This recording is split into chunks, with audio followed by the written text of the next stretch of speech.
Sveiki draugai, šiandien dieną parodysiu, kur buvom dingę, kodėl nesirodėm, kodėl nefilmavom. Pirma, pristabdėm automobilių remonto veiklą, nes pradėjom įsirenginėti kitas patalpas. Antra, neturėjom laiko.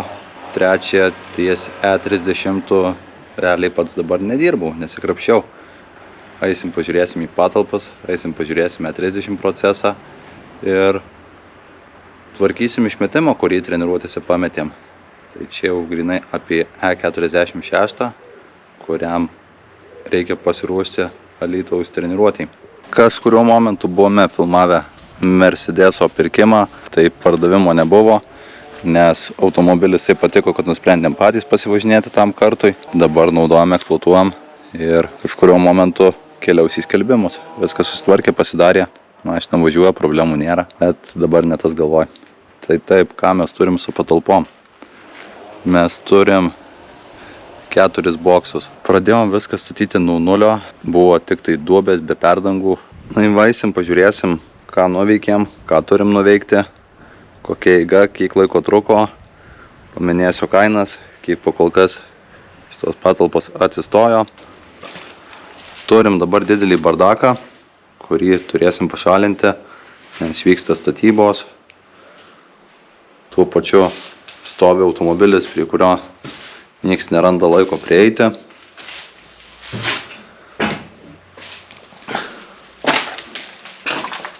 Pastatėm dvigubą boksą. Planas pasistatyti keltuką. Čia daugiau naujiena man buvo, kad pakeliami vartai yra brangus malonumas, tačiau pavyko juos rasti už 450 eurų. Aišku, trūko keletos detalių, bet visą tai sprendėm. Perdarėm mechanizmą pakelimo. Šiaip šitas variklis turėtų būti pačiam viršui, bet kadangi nepasiekčiau iš jo paspausti, darėm apačioj. Čia turim duris pas kaimyną, kuris reikės uždaryti. Tai pati pradžia prasidėjo nuo to, kad dėjom perdangas, kurios dabar truputį apibetonuotos. Jie dabar gal nesimatys, bet tvarkėm rūsį. Tai rūsys visas išbetonuotas, per naujo padarytas. Čia gaunasi 72 kvadratai apačioj, 72 kvadratai viršui. Tai turėsim 3 postus, kuriuos įrenginėsim. Labai pasisekė, kad kaimynas norėjo statyti bendrą sieną ir turėjo blokelių. Tai pastatėm sieną, taigi šitą sieną man realiai nieko nekainavo, tik darbą. tą sieną teko nusipirkti, tai pasistatėm sieną priekinę. Toliau nusprendėm, kad statysim į viršų karkasą. Kodėl karkasą? Pirma, pavyko pigiai gauti medienos. Antra, greitesnė ir paprastesnė konstrukcija. Trečia, manau, kad apšildyti bus truputėlį paprasčiau, kuomet yra tarpai ir juos galima pridėti batos. Nusipirkom skardošinėm fasado apsiuvimui. Eisim apsisiūsim, numatysim, kur šviestuvai stovės. Ir su patalpom kol kas tiek. Kažkokių nesklandumų didelių nebuvo. Aišku, kiekvienoje vietoje buvo nepaskaičiuota. Tai pirminė sąmata ir numatytos išlaidos buvo viršytos pačioje pradžioje statybų. Dabar realiai esame įpusėję ir manau, kad vos ne dar tiek pat reikės. E30 situacija. Radau meistrą, kuris teigia, jog padarys greitai ir pigiai ir gerai. O aš kaip lengvatikis ir patikėjau šito reikalu. Tai šitą mašiną jis mūsų patalpose darė 2 mėnesius viršaus. Realiai jinai buvo sušpakliuota, ją reikėjo gruntuoti, dar truputėlį gal pašpakliuoti vietumėje, kur išleistų koksai nelygumas ir dažyti. 2 mėnesius brūžino, dažu švaistė, tai pūtė, tai nepūtė, tai apsidangsi, tai įsivalė, tai vėl kažkas negerai. Tai žodžiu, pakol kas sunaudoti 2 litrai dažų akrilo.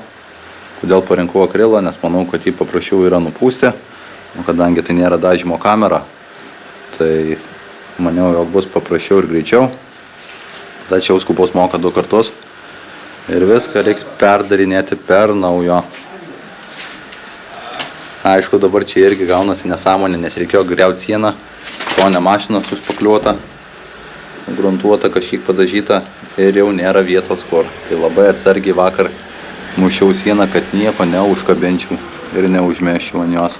Ką visą tai kainavo? Blokeliai priekiniai sienai 500 eurų, galiniai sienai 0, vietos, kuriuose statome garažą 2 papildomos 4,5 tūkstančio, stogo danga 360, šoniniam fasado apsiūti skarda kainavo 350, vartai kainavo 450 plus detalės plus parsivežimas, tai apie 550 ir toliau visokios smulkmenos, kurių reikėjo.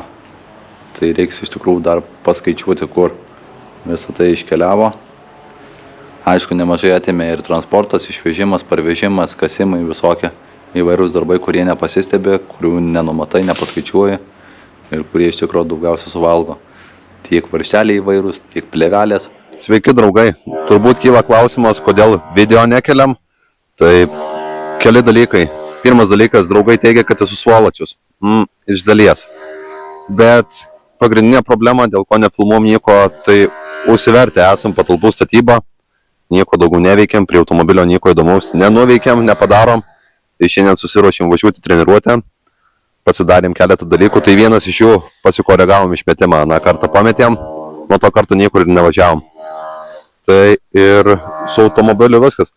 Pasidarėm, matau, kur važiuoju.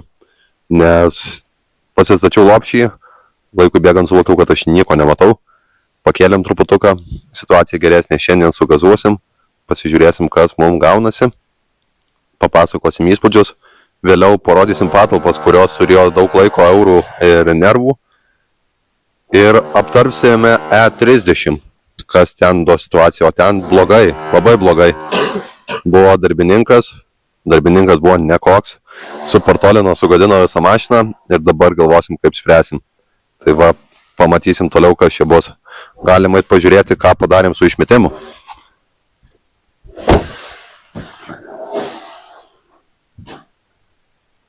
Tai kažkokio super stebuklo nėra. Įdėjome vienas bakelį su silenceriu, padarėm perėjimą iš 2 į 1 ir padarėm ant greitų jungčių, kad jeigu reikėtų jį nulupti, tai greitai atsisukam, nusėmė ir jisai ant žemės stovės. Kadangi labai lengvas pats yra, manau, kad net jeigu ir gumas nutrauksim kažkur užkabinę bakelį, jis turėtų nenukristi. Toliau iš kedo aktualių nieko, turim pasidaryti kažkurio momentu fenderius, nes tuo špaklius nustos laikyti viską. Iki to momento gal nenukris nei buferis, niekas. Mašina kaip ir surinkta, viskas turėtų važiuoti. Šiaip manau ir tikiu, kad neturėtų niekas pagesti. Matysim dienos eigoje, ar mano norai pasiteisins. Turim padangų visą krūvą, skirtingų matmenų. Turim naujas, turim truputėlį senų. Pažiūrėsim, kaip važiuojasi. Tai tiek, važiuojam.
dabar jau mes esam trasoje, laukim, kada važiuosim, ką šiandien nuveikėm.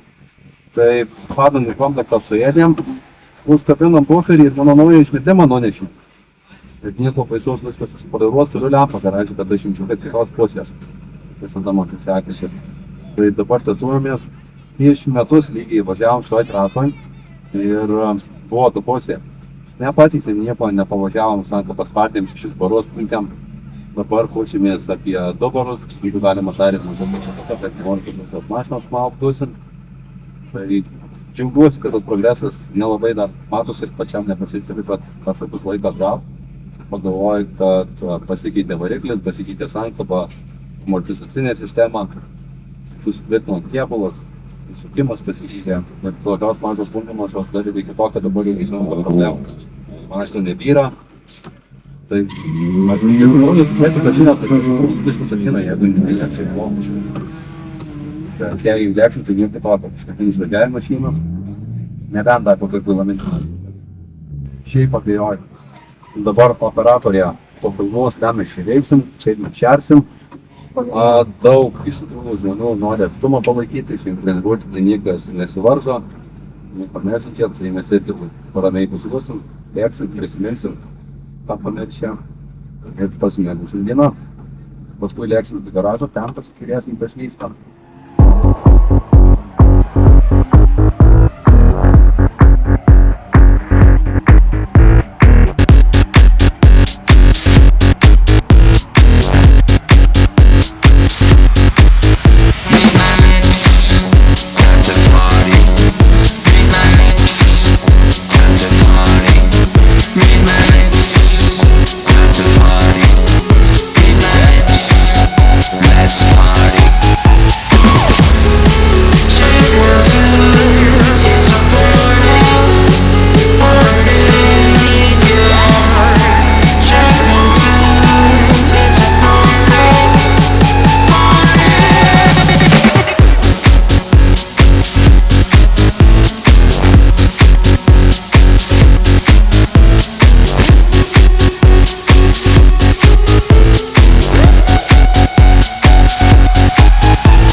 Blemba, atvarai su ta mintim, kad tipo skaldysiu, lėksiu, čia daužysiu, nečiu viską, bet rasai kažkodėl biškį lėksnukė sudreba.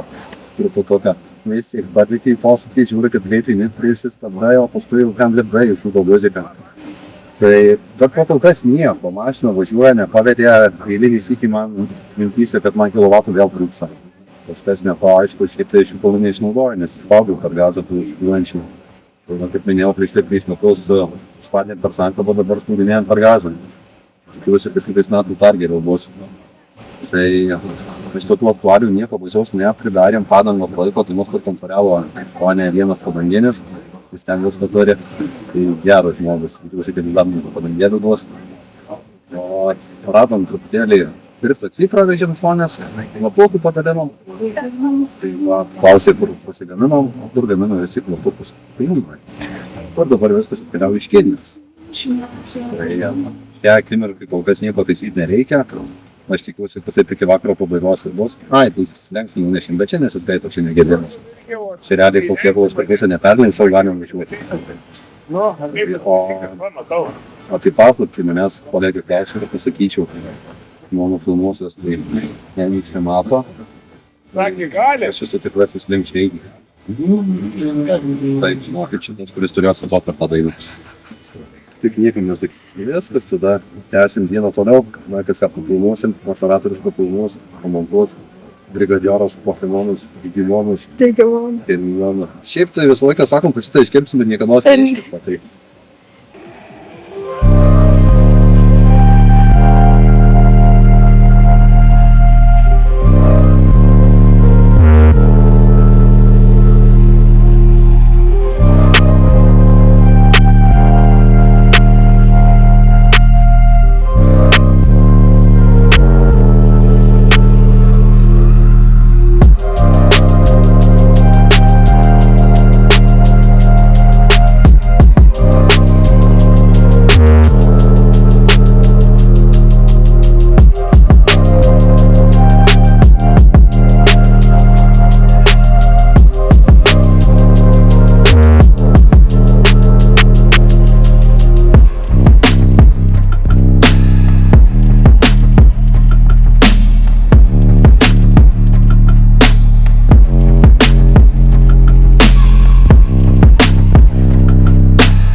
Nors mūsų sieja stiprus ryšys, žinau, kad čia bus gaidys. Tai aktualijos tokios. Važiavau, pisau pirmą dūmą, pisau antrą žiežirbos. Žodžiu, išlupau pavarų svirtį. Tai kodėl taip nutiko? Nes meistras su kempu belė kokiu pasiėmęs palėjo, tas meistras tai čia aš. Gerai bus, tam kartu laikys pasikeisiu tą rankinį ir nepasikeičiu to rankinio. Tai vat ir išroviau po nežinia kiek važiavimų. Tai dabar du variantai, arba keičiam rankinį, arba šitą atgal privirinu ir dar gazuoju ilgai ir laimingai. Ar pasimastysim su komanda, pasitarsim. Aktualijos tolimesnės. Apdaužiau biškį kėbulą, bet dėl to nieko. Dėl to vaikų bus, nedaug, bet labai gražių. Ir važiuosim atgal į garažą, pastatysim. Šiam sezonui manau, kad pabaiga nebent kokias spontanišką mintis apims. Gal suvažiuosim kažką, bet šiaip tikėtina, kad ne. Marom į garažą, pasidžiaugiam diena, pavežiom driftaksus. Žiūrėsim, ar pasiteisins kvapukų dalinimas followerių sekime. Ir teigiamos emocijos tiek keleiviam, tiek mum. Aš patenkintas, rytoj jau būsiu gyvas nuo 6 ryto, nes neusikroviau tiek energijos. Tai ką, po mano važiavimų, sakė Budulis, kad belieka slėptis tik po pernykščiais lapais. Kadangi lapų neliko, tai Budulis palindo po E30. Tai baigiam važiavimus, šiandien kiti važiuoja varžybose, mes šiandien varžybose nevažiuojam. Mes atvarėm įsirenginėti toliau patalpų. Mūsų visus reikalus gadina tai, kad nedžiūsta mūsų betonas, gruntas.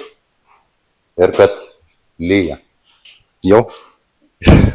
Blemba, aš labai tikiuosi, kad jis tokias vietas iškerpa. Įsirenginėjom patalpas, užkniso mažose patalpose būti, nepatogu, nemalonu, nusprendėm imtis iniciatyvos ir pasidaryti taip, kaip mums patinka.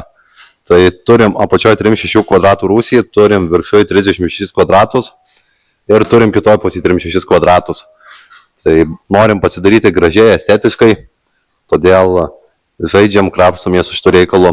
Viršui darysim ofiso kambariuką, nes kažkur dokumentus reikia laikyti, o pasirodo, kad jūs reikia 10 metų laikyti ir turėti ką pateikti, jei pareikalautų valstybinės instancijos. Tai pamastėm, jog garažė besimėtantys dokumentai tiek neišgyvens. Tai bendras plotas gaunasi 7,6. Ką nuveikėm, tai nupirkom tuščias dubes, visiškai nieko nebuvo. Buvo pripilta visokio purvo, gruzo, žemių, padangų, visko, ką galima rasti garažuose. Tai išmetėm, išbetonavom rūsį, čia nebuvo jokių perdangų, nieko, tai irgi sudėjom perdangas, užbetonavom duobę, padarėm šitą vietą, kad įvažiuotų joks automobilis. Nes jeigu gali įvažiuoti automobilis, reiškia jis įvažiuos, jeigu jis įvažiuos, reiškia vietos niekados neturėsim. Pažaidėm su vartais, radom pirkti pigučius vartus, kuriuos tu jau parodysim. Šiaip nustebau sužinojęs jų kainą, kad prasidėjo nuo 1500 nauji be elektronikos. Tai radus šitus už 450, iš karto į Vilnių lėkiau žiūrėti, kas jį myra, kas tinka ir pritaikėm. Turim mechanizmą, kurį patys prikonstravom.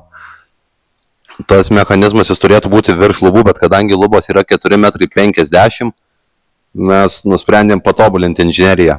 Yra spragų su inžinerija šitą, vartai netolygiai keliasi, truputėlį stringa, bet eigoje šitą įsispręsime.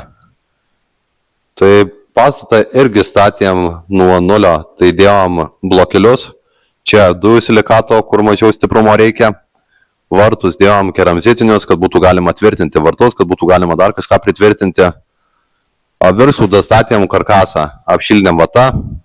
Sukom skardą sukom dėl to, kad labai pigios skardos nupirkau ir labai prastos kokybės. Tai kuomet jos nepasiekė, jos nesulamdai, bet va tarkim atsirėmus taip į skardą, iš jos nieko neliktų. Jinai lenkėsi vos prilietus. Daugiau nežinau, ką pasakyti, su šildymu nesisprendžiam. Nesinori daug išleisti žiemos sezono ant šildymo, todėl nežinau, ką daryti. Jei kažkas turi pasiūlymų, rašykit komentaruose, tikrai reikia momento, kad kažkas būtų protingas sprendimą. Reikia kažkaip užlipti ir reikia jokiais būdais nemaišyti darbo aplinkos ir kuo daugiau vietų sutaupyti.